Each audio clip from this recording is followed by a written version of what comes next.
If someone asked me for one movie, this is the movie I give, and it is the 1975 Steven Spielberg classic, Jaws.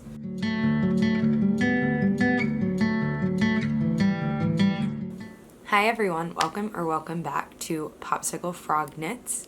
My name is Brooke, I'm the human behind Popsicle-Frog, and I'm a knitter based outside of Houston. And today's video is going to be a fun little knit and chat as a celebration for reaching 1,000 subscribers on YouTube, which I'm just still shocked at how quickly that happened. And so I want to say a huge thank you to everyone who's watching, who has watched my other videos, who has liked, commented, subscribed, shared. I am so grateful, and I really love making these videos, so I'm glad that people are enjoying them, and I'm very excited to answer questions that I've gotten from you guys. In my last video, I asked for people to leave questions in the comments, and I asked on Instagram for questions, so I have a nice little list of questions that I'm going to go through. And I am going to be working on my Cumulus blouse, which I've showed in my last two videos, but I finished this sleeve the other night, and so I'm working on the second sleeve, which is what I'm going to be knitting on today.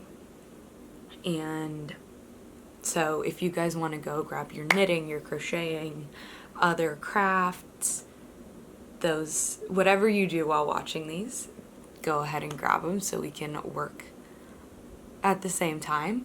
And also, if you like to have fun drinks, go get a fun drink. Or water. Water's good too. Being hydrated is important, but I'm drinking iced tea again. This time it's in a non-see-through glass because apparently people think that my tea with ice looked like pickled onions and pickled eggs. So before we get started, I do want to say I have a little giveaway that I'm going to be doing to celebrate, and I'm going to talk more about that at the end, but if that's something you're interested in, I will discuss it more in a little bit after we've done some knitting and chatting. So why don't we go ahead and get started? And I am going to put a stitch marker so I can see how much I have done.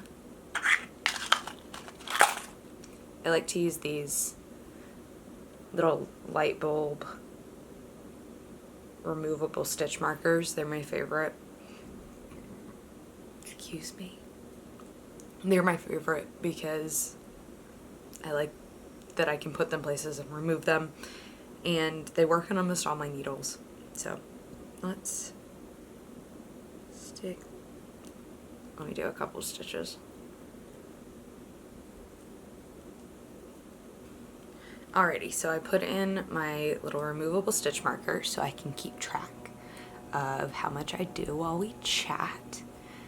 And I'm just gonna go ahead and get started. So the first couple of questions are from YouTube comments, and then the rest of them are from Instagram. So we're gonna start out with one that I've been asked a couple of times and kind of inspired me to make this video, but it's, how did you come up with the name Popsicle-Frog Knits? Put that down. And so, Popsicle-Frog Knits. Long story short, I'm gonna tell the long story, but long story short, I'm not entirely sure. Like, logically and stepwise, I know how I got here, but I don't know where it actually came from. But I started a art specific Instagram, I think my sophomore year of college, because I started doing embroidery. And so I wanted to have an account where I could just follow artists, and specifically embroidery artists. And I was very, very into embroidery, but I was so scared to post my embroidery, so I started an Instagram, and my username was Popsicle Psychology, which sounds weird because it is, but it was based off a quote from New Girl that Nick Miller says, if you've seen New Girl. And it makes no sense, but I thought it was absolutely hilarious. And to be fair, I have a history of creating usernames based on funny, ridiculous things from TV shows. When I was, this is gonna be a deep dive into how my brain works. When I was in middle school and high school, I was on Tumblr, like most people in my age group, and my username was "The point is moo." And if you've watched Friends, you might recognize that, because they're talking about something and Joey goes, "It's a moo point." And they're like, "Huh?" And he's like, "Yeah, it's like a cow's opinion. Doesn't matter," or something like that. And I thought that was absolutely hilarious. And I was like, you know what? My Tumblr is going to be called "The Point is Moo." So back to popsicle psychology. I was so scared to post, and I never posted embroidery. I have pretty severe anxiety, like generalized and also social. So I was just so scared that I never posted anything. And then in 2020, like during the summer of 2020, I got really into illustration and digital drawing on my iPad. And at some point in time, I decided that I was going to start posting my art. And the first thing I ever posted was on my personal account. And it was like a little drawing with a girl holding a sign that said "Register to vote," because the 2020 election was coming up. And I got inspired and posted it on like voter registration day. I think that was the thing. But I posted that, and then I just kept posting on my main account. On my personal account. And then in December of 2020, I decided that I was going to start using that art account that I had created, but I was going to change my username because I didn't like popsicle psychology. Like, I still think it's a funny concept, but I was like, I'm not at all related to psychology. I didn't study it. I'm not a psychologist. I was like, this is going to be a confusing username. So when I decided to change, I was trying to come up with a name, and I did still really like the idea of having popsicle in the title. I thought it was kind of cute and fun. And so I was trying to come up with something related to popsicles. And at some point, I saw a drawing of a frog, like an illustration of a frog that I loved. And I was like, oh my gosh, popsicle frog. And so then I created a character based off of the frog I had seen, and I drew a frog holding a popsicle. And I was like, yep, this is it, popsicle frog. And so I can put in a little picture of the popsicle frog. His name's Pico. He was named by my best friend, and he became my little mascot. And so I started posting illustration on Instagram under the username popsicle frog. And up until January of this year, I posted art, like illustration. It's all still on my page, so if you're interested, you can go look at it. But for about a year, I just posted artwork. And in January, I started posting knitting. And So that's how I got to Popsicle Frog Knits. I was like, my username's Popsicle Frog, so I wanted to use that. Figured I could just stick knits on the end of it so people would know this was a knitting channel. So that's how we got to Popsicle Frog Knits.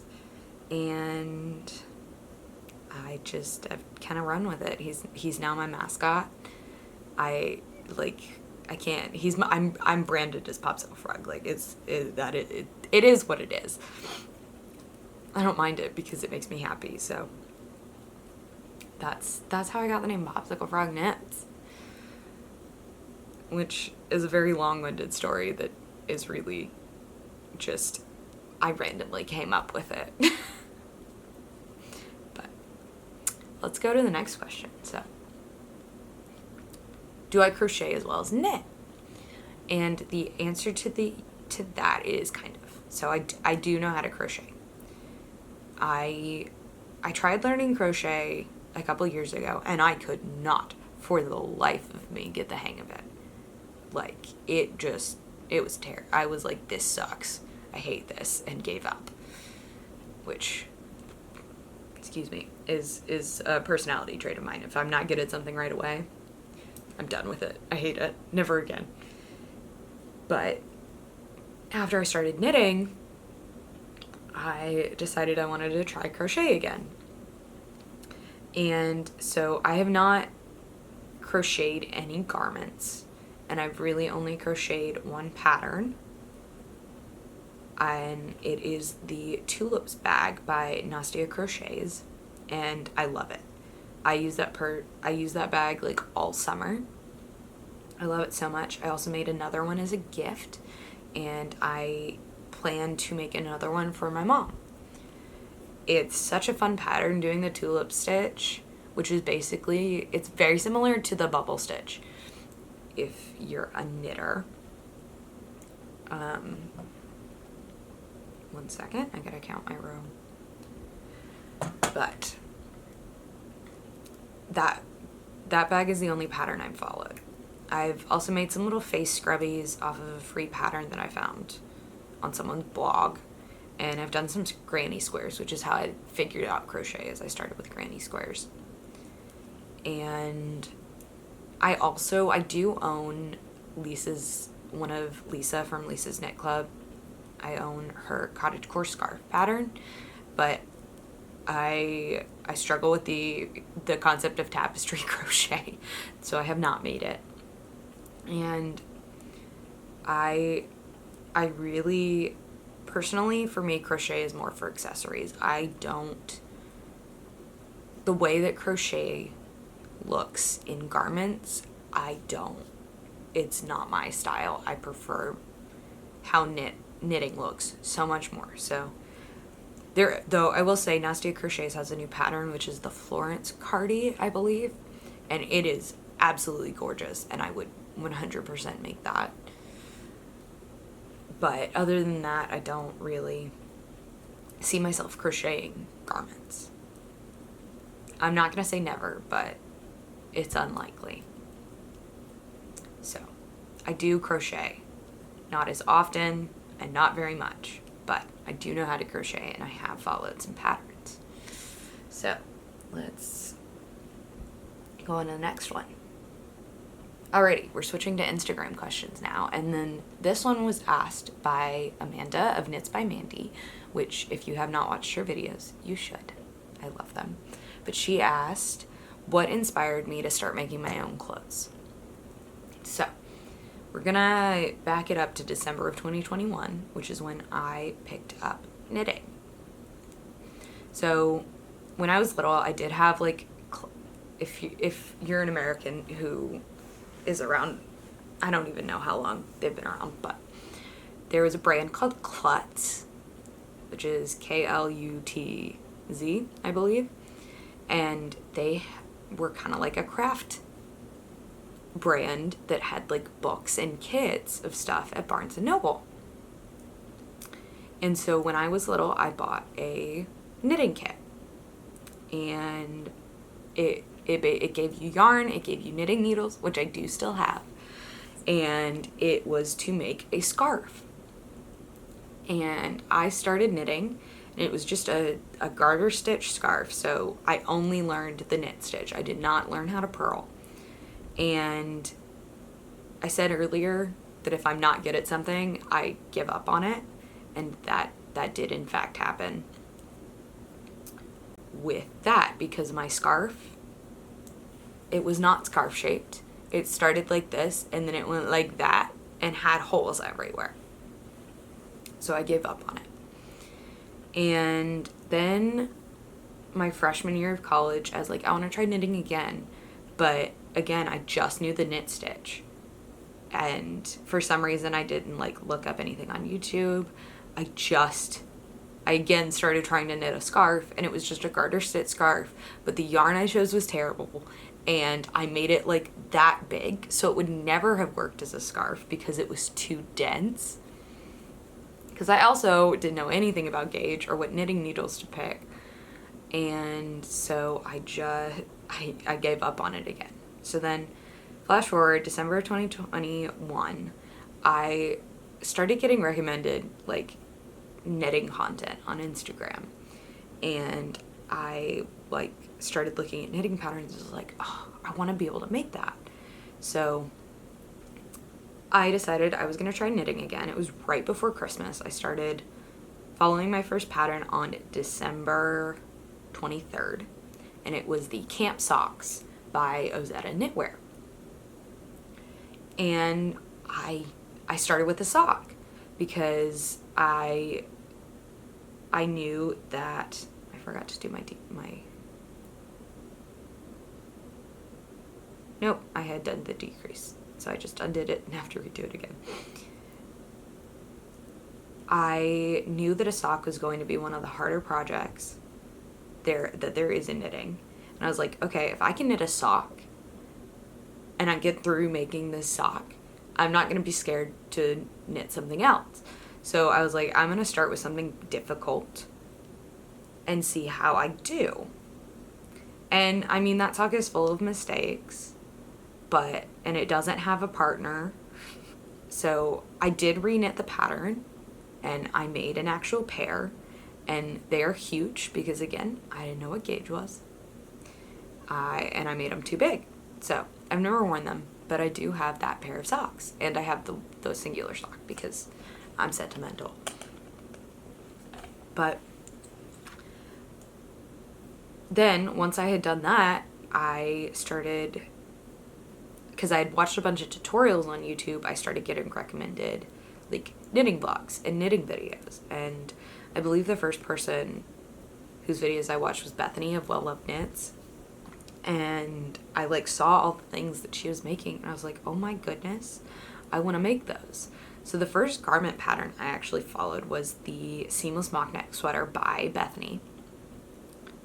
On top of I enjoyed knitting and I want to keep doing it, and I really love all of these patterns, a big part of it was sustainability, because I'm someone who for the past couple of years has really tried to take steps to become more sustainable. I've never really been into fast fashion. The idea of it kind of started when I lived overseas, which I'm going to talk about a little bit more later, but I grew up outside of the US. Like, my formative years did not take place in the US, and the majority of my life I was at schools that had uniforms, so I've never really like followed trends or bought clothes to get rid of like a couple months later. So I try to be sustainable, and so I thought knitting would be a really good way to do that, like making my own clothes. My camera cut me off, but let's just readjusting how I'm sitting. I have a weighted stuffed animal on my lap. I love him. His name's Clyde. But he's helping prop my elbows up so you guys can actually see my knitting. And he's just lovely. and helps with my anxiety. But I was talking about, knowing that the sweaters and stuff that I'm wearing and doing was not like made with people who are being paid unfair wages and in terrible conditions, and like, I mean, sweaters from sustainable brands can be super expensive, and like, I get it, but if I could make my own, I'm gonna love it so much more because I made it. I forgot to count a row, so oops. So that's how I got into making my own clothes. And I mean, I love it. I love wearing the things that I've made. So let's go on to the next question.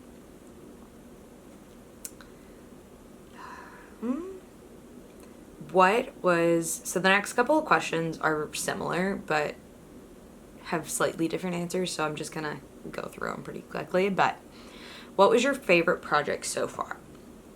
So I'm taking this question to mean what was my favorite to work on, because I have another question that's what's my favorite finished object. So my favorite projects to work on have been the Ingrid sweater. I've talked at length about how much I love the Ingrid sweater, but I do have another one that I really, really enjoyed knitting, which was my Berry Special socks, which is a pattern by Charlotte Stone of Stone Knits. That was the first time I did color work, and like it was difficult. I'm not gonna lie. Like at first, especially because there are parts where you're holding 3 colors at once, but I got the hang of it pretty quickly, and then it was like kind of zooming by. It was like, oh, I just finished another set of strawberries. And I could do, when I was working on, my goal was to do one like full repeat of the strawberries a day. And so I finished the socks in less than a month, which was surprising to me. It was also when I started using the little like shorty interchangeable needle, or not, they weren't interchangeable, but like the short sock 9-inch circulars, which I love. I'm never going back to DPNs. Never. So those are my 2 favorite ones that I've knit on. I mean, I just love the process of knitting, so I find almost all of them fun. And if I stop feeling like something is fun to knit on, I'll just take a break. Like that guy. I need to get back to it because I really want it to be finished. But I just got to a point where I was like, I'm not having a lot of fun with this. So those are my favorite projects that I've knit, like favorite to knit. And then the next question is, what is my most used finished object? And for that, I'm going to say, even though I just finished it, my Cumulus tee, which I was wearing in my last video. I love it. It's my favorite. Other than the Ingrid sweater, it's the knit that fits me the best, top-wise. I love the color. It's so soft because it was a less traveled yarn on their Paloma base, which is superwash merino and silk. It's a 90-10 blend, and the superwash merino is just it does not bother my skin in all the way that other non-superwash wools bother me. And it's like they bother me, so I do have some sensitivity, but I just kind of push through it and pretend that it doesn't.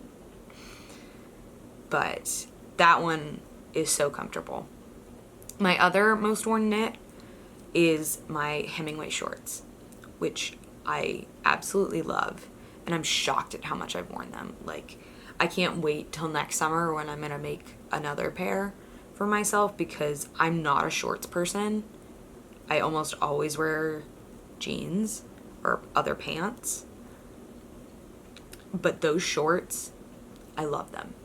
And I will make another pair in a different color. But those are probably my two most used finished objects. So let's go to the next question. Let me check my knitting real quick. Yep, I missed a count again. Oh, I was gonna look at the next question. Okay, the next question is, what knitting needles are you using, and do you have a dream set of knitting needles? So the ones I'm using right now are Clover Takumi bamboo interchangeable needles. Let's see if I can show you. This is what they look like. So I did not buy these as a set. I bought the pieces individually. I think I mentioned it last video, but after Christmas, Michael's had a huge sale, and so each of the pieces was like $2. So I got almost a full set of interchangeable knitting needles for like cheaper than the set would have cost. So this was my first set of needles. After I realized I enjoyed knitting socks and that I enjoyed knitting little on the small circumference needles, I decided to buy the ChiaoGoo shorty lace set. So the little interchangeable sock needles. I bought those and I love them. And then most recently, I bought my first Lika set of needles, which are the Cypra or Cipra needles. They're the copper ones. And had I been asked this question before I bought those, I'd say those were my dream set.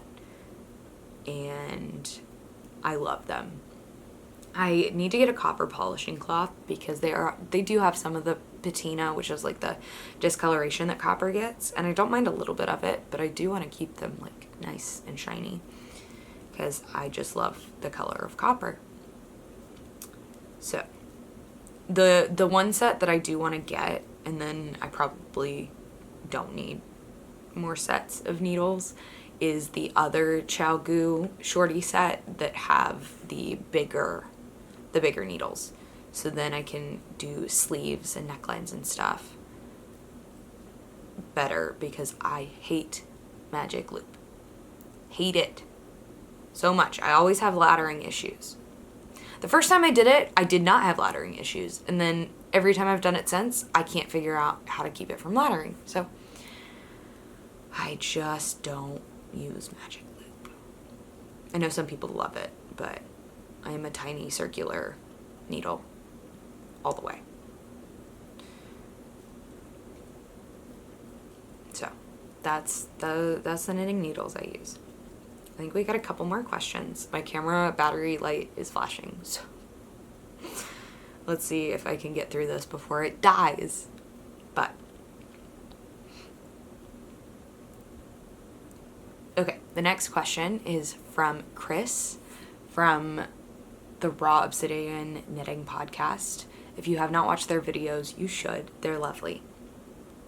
And Chris asked, what new techniques are you interested in trying out? Which is a fantastic question because I am still new to knitting, and so there are a lot of techniques I have not tried. And I have there are 4 that I have not tried that I would like to try. So the first one is brioche. I don't know. I like the look of some brioche. So I would have to look to find a pattern that I really like the brioche look of. And it would be 2-color brioche. I really like how that looks. One that I do really want to try, I love how it looks, is fisherman's rib or half fisherman's rib. I'm just intimidated by it because I know that it's almost same with brioche, it's almost impossible to fix your mistakes. And I feel like I do still make a lot of mistakes, especially in new things. And so I feel like if I took the time to practice, like make swatches in it and just get where I really understood it, I'd be fine. But I do still struggle with like learning new things, and if I'm not good at them, just being like, well, that's it. Knitting has really helped me kind of get through that some, but it is still something that I'm working on. And the other two that I have not done that I want to try is intarsia. I've done stranded color work, but I haven't done intarsia, and I don't think that one would be that hard. I just haven't done it. And traditional like cabling. So I've done the mock cables on the Ingrid sweater, but I have not done like cables. I've done mock cables, but not real cables. I have done a little bit of cabling and some swatches for a sweater that my cousin has asked me to make for him. And I'm not gonna, I've done the cabling and those swatches, and that is gonna be a full-on cable project. And at some point I did film the entire process of making those swatches because I want to do a little series on the making of this sweater, because I think it's going to be fun and it's going to be interesting for me, and I thought it would be fun to kind of document it. So that'll probably be up at some point. I started filming it in July, so it's going to be a long time in the making for that video, but I want to do more cabling. So, alrighty, let's go to the next question. We're getting towards the end of the questions, but the next one is, what is my favorite thing about knitting? And then the second half of it is, if you could live anywhere, where would it be? So, my favorite thing about knitting that is not the sustainability aspect, because that is a huge part, but I've already talked a little bit about that. My favorite part about knitting is that it gives me something to do with my hands. I am a fidgeter. I am constantly moving my hands, which you could probably tell if you've watched some of my videos where I'm just talking. I move my hands a lot, and I'm constantly like doing things with them. I'm constantly like fixing my hair. Knitting kind of makes me stop doing those things that I'm incredibly aware of when I am doing them, but I can't stop myself from doing. My foot's asleep. I can't stop myself from doing them. So, and I just am able to focus on other things so much more if I'm also knitting. And so it has been great for me because I really enjoy the repetitive nature of it. I enjoy the process of knitting, and on top of that, I get an awesome piece of clothing at the end of it. So I just love what it's done for helping with my anxiety and my ability to focus on things. And like, knitting has become something I do most of the time. If I'm sitting down, I'm knitting. So that's probably my favorite. Those are my favorite things about knitting. And then the second half of that question is, if I could live anywhere, where would I live? And so this kind of ties into what I was talking about earlier, where I did not grow up in the US. I am an American citizen because my parents are American. I was not born here. I was born in Melbourne, Australia. And then we moved back and forth to Houston. And so I lived in London. I was 2 when we got there and 4 when we left. Then we went back to Houston, and then we spent about the next 9 years overseas. So when I was 7, we moved to Lagos, Nigeria. And then when I was 11, we moved to Jakarta, Indonesia. And then when I was I had just turned 14 when we moved back to Melbourne. And we were in Melbourne 2 years, and I did year 9 and year 10 in Melbourne. And then because of my dad's job, we had to move back to the US after I'd finished year 10. And that was really difficult. All of the other moves, they weren't hard. I was kind of always ready to leave the places because I grew up moving around, and so it was always like, okay, it's time for the next thing. Leaving Melbourne was very, very difficult because I made some incredible friends who are my best friends and who I miss every single day. And if you've watched my other videos, you might know that in October I'm going to Europe to I'm meeting up with my best friend who is Australian, and so she lives in Australia. And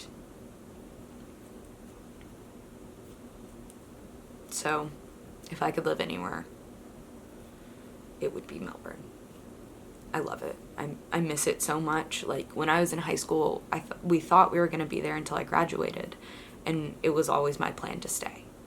I was going to apply for citizenship when I turned 18 because I would have lived there for 4 years, and that was my plan, and that didn't get to happen. And so we've been back in the US. December will be 8 years now, which is insane. But Melbourne is where I would live. So that's the answer to that question. And then the last question is not knitting related at all. So if you don't want to hear me go on for a little bit about television and movies, then thank you for watching to this point. I hope you enjoyed. I want to say thank you again for all of your support. It means so much to me, and I'm so grateful. Like it's very hard for me to express the emotion that I have about this, but please know I am so grateful, and I'm so excited that you guys enjoy these videos. But alrighty, my camera died. And I only have one battery, so it has been about 15 minutes. I plugged it in to get a little bit of juice, hoping I can finish this because I was about to answer the last question, which I believe I was saying, like, if you don't want to hear me talk about movies and TV for a little bit, then thank you for watching this long. If you're interested in the giveaway, the information will be at the end, so you can jump forward. But yeah, let's get into the last question, which is, let me grab my phone. What's my favorite TV show and film? So, I've talked a little bit about the fact that I studied film and that I love TV. So, I've narrowed it down, which is very difficult. Oh, Ripley's. Hi, baby doll. Hi. So hard to do. I need to remember that this is a decrease row, so I'm about to decrease. But we're going to start with TV shows. So my favorite TV show is MASH, which is a show from the 70s and 80s. I believe it started in 72 and went till 84. For a long time, it held the record for the most number of people to watch a single episode of television for the finale of the show. It is a show that takes place at a mobile army surgical hospital, which is what MASH stands for, during the Korean War. Counting my rows. During the Korean War, and it is about the doctors and the nurses and the staff that are working close to the front lines in the Korean War. And yes, it is a show about people who are in the military, but it is a show that is incredibly anti-war. It is based off a movie that was called MASH, which I have seen, and the TV show's better. So much better. So, I started watching this show when I was 12 or 13. It was when I was in 7th grade, and my dad had the box set, and I decided to start watching it, and so I watched all 12 seasons. I was obsessed. My parents put a cap on how many episodes I could watch a day, which was 3, because I would watch in all of the time that I wasn't doing homework or wasn't at school. It was like so bad that I counted time in MASH episodes. So I was like, okay, instead of doing this thing that I'm doing, I could have watched this many episodes of MASH. But I have rewatched it many times, and while there are some things that like would not be okay putting on TV today and are kind of sexist or misogynistic, I do think about it in the context of when it came out, and like it's still a fantastic show. It's so good. I love it so much. The finale, like it is a sitcom, and towards the beginning it very much is like a funny show. The further on it gets, the darker it gets. Like the finale is like devastating to watch, but oh my gosh, it was so good. I cried so much. It's a little 13-year-old, but it is my favorite show. One of my other favorite shows, which is also on Hulu, is an Australian show called Please Like Me. It is fantastic. There are only 36 episodes. They're 20 minutes each. They're about 20 to 25 minutes. And it's one of my favorite shows. I just rewatched it, except for the last 2 episodes, because they're very difficult to watch, because it is a show that very much deals with mental illness and people with mental illness. It's a fantastic show. It is difficult to watch. The way it deals with mental health is brilliant, and I don't think I've seen many other shows like it in that sense. And it's just, the characters are so awkward but so lovable, and it's just a fantastic show. I highly recommend. So those are the 2 TV shows that I'm going to talk about, because there are so many more, but those were the 2 that I decided. And then movies, I have 3, because I found it very difficult to decide. The first one is not. It is the movie. If someone asked me for one movie, this is the movie I give, and it is the 1975 Steven Spielberg classic, Jaws. I love Jaws so much. So much. I've seen that movie so many times. Like, I will rewatch it just over and over again. The first time I saw it, though, was in a screenwriting class that I took when I was in high school. I did like a summer program, and we watched Jaws. It was the first day of class, and after class we had one of our like big group activities, which was going to a beach. So that was fun. But I love Jaws. I think it is fantastic. The history behind it is super cool. It's considered the first summer blockbuster film, and it showed that movies could make money. So it's the reason that blockbusters are a thing. Also, the use of all of the things that happen to make Jaws what it is are just really funny, because like part of what's great about it is that you don't see the shark for a super long time, and that was not supposed to happen. The shark malfunctioned a bunch. They were like way over budget. They were way behind schedule. There's so many things going against this movie, and still it is fantastic. I love it. I love the characters. Like, there are just scenes in it that are just spectacular. I use the music to represent the shark. So great. So I love Jaws. I will talk about Jaws for a very long time. I was actually very fortunate that one of my professors is friends with the screenwriter of Jaws, and so I actually got to meet him like on Zoom, and it was so cool. Like I can't even. I was just like starstruck. And the other two movies are both coming of age films, which is probably my favorite genre, which is not really a genre, but it is.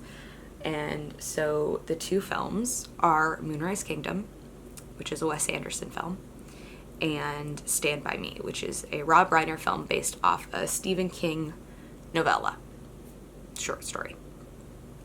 I love Stand By Me. For my senior thesis, I actually wrote a full-length screenplay, and it was very much based off of Stand By Me. And Moonrise Kingdom, those were two pretty big influences on my screenplay. But I love both of those films. I think that they both show, I think because they're not movies that are intended for children, they are actually able to show what being someone who's like 12 or 13, like what they actually go through. And when I say they're not made for children, like Stand By Me is rated R, I believe, because the language is not great and there's some like other elements. But I wish I had seen that, and I wish I had seen Moonrise Kingdom when I was 12. I think it would have been fantastic for me to know like the things I was going through are things that everyone else is going through. And that was my goal with my screenplay, which I don't think will ever get made into a movie, but I think it's a good dropping off point for maybe something else that I do in the future. But those are my favorite movies. I also just love anything Wes Anderson. I've loved I haven't seen all of his movies, but his style just, I love it so much. I also love anything Steven Spielberg. So those are my favorite shows and movies. So that kind of wraps up our questions. I don't know how long I've been talking for, because it's kind of been in segments, but we'll see. Let's see how much I knit while we were talking. So I knit a decent amount. So from there up to here, let's take out my handy dandy ruler, which is like tied in a knot. My camera's about to die again, so I'm like zooming. But I did about a little over 2 inches, about 5.5 centimeters, which is pretty good. So thank you guys for joining me. But before I go, I do want to show you what the little giveaway is going to be and like how to enter. So it's not yarn, but it is knitting related kind of. So they don't look like what they're going to be when I'm finished with them, but I have these little mushroom guys that I made. So I both of the things I'm giving away I made. And I got 3. I dropped one. I have 3 of these little guys. There's 2 of them. It doesn't want to focus on them, but they are going to be a little set of stitch markers. I just don't have the little stitch marker like claw thing, because I do want them to be removable. So you're going to be a little set of 3 stitch markers, and also this, which is a punch needle, like little, I never know what to call these. Like it's bigger than a coaster, because like it's as big as my face. But it's punch needle. It has a felt lining on the bottom. I use it as a coaster, so I actually have one. This is mine. That I use as a coaster. I use it like to display things, but I think it's really cute, and it's like knitting adjacent because it's a craft with yarn. So those are going to be the 2 giveaway items. And to enter the giveaway, if you comment on this video and just, you can tell me what you've been working on, what your favorite TV show or movie is, because I'm always looking for new things to watch. Just comment on this video. It is going to be limited to people in the US, so just keep that in mind. But I hope you will all still comment. Yeah, so I want to say thank you again so much for all of the support, all of the lovely comments, people who have subscribed, and I'm so grateful. And if you want to stay up to date with what I'm doing, you can follow me at Instagram. My username is popsicle_frog. My Ravelry is popsicle-frog if you want to go. I don't really know if you can follow people on Ravelry, but if you're interested in seeing some of my projects, they're on there. Yeah, and that's it for me. I will see you guys next week. Thank you for sticking around. I hope you have a great rest of your day, and I'll see you soon. Bye.